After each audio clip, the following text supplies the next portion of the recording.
Malnutrition is a significant issue for children in any of this part of the country.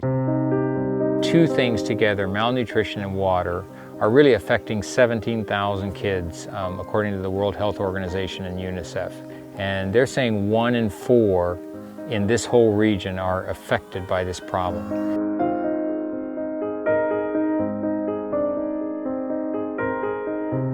Some people don't understand exactly what that looks like, but you'll see a child with really light brown hair or even almost blonde hair.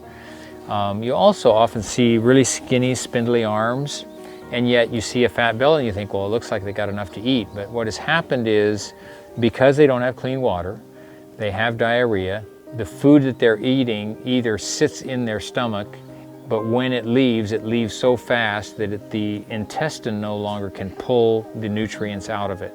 And any nutrition you are eating flows right out of the body. The crop of choice here is manioc, or sometimes called cassava. It's a root in the ground, it's easy to grow, they like to grow it, it's easy to replant, and it's easy to harvest.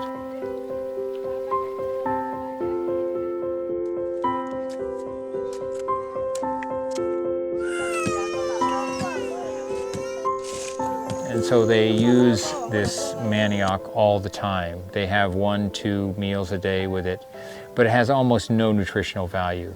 And so ICDI has worked hard at trying to help them understand the importance of other things alongside of the manioc. We're not going to change them to get them to stop eating manioc, but we can help them in growing jackfruit trees and breadfruit and canistils and citrus fruit.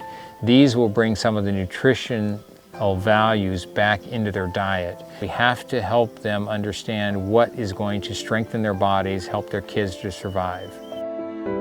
You'll see a bunch of kids running around here with really big sores on their feet. I mean, they come from jiggers. It's a worm that attaches itself to your skin, burrows in the skin, lays eggs. If you don't dig it out, those develop into mature worms and go in deeper until finally you get these big sores and ulcers on your feet. You'll see them start on a toe and just grow around the toe and then jump across to the next toe and all the way down until finally the kids can't hardly walk and they start on their knees. And you can sometimes see scars and sores on their knees where they've gotten them because they haven't been able to walk anymore and they've got to walk on their knees. If it's not washed and cleaned, it gets worse and worse. Solution isn't real difficult. They need to be cleaning their feet every night before they go to bed. And you know, it doesn't happen when there's not enough water, even for cooking and for washing. The feet don't get washed. They're the last thing they're going to get washed.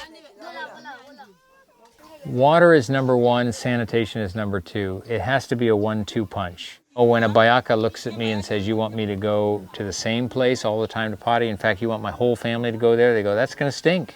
You got to be crazy. Of course I'm not going to do that. They just don't understand the connection, that the fecal matter that's all around that rains, that they get more parasites from that by walking by that, touching it, not washing their hands. Water has to be there for them to understand how they're going to implement sanitation, but if they're not using latrines, they're going to get in trouble really soon.